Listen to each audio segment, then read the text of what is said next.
In this video, I'll show you how to install N8N on AWS so you can automate your workflows with ease.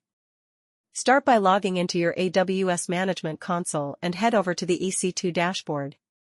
Launch a new instance and choose the Ubuntu Server 20.04 LTS-AMI.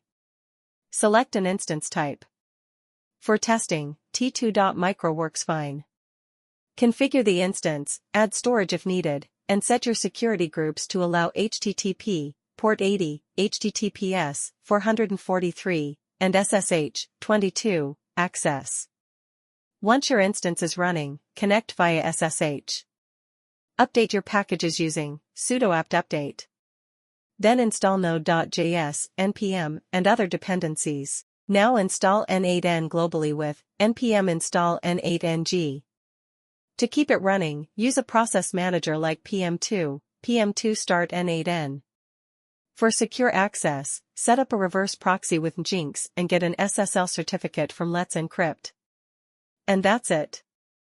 You've now installed N8N on AWS and are ready to automate your workflows. Thanks for watching.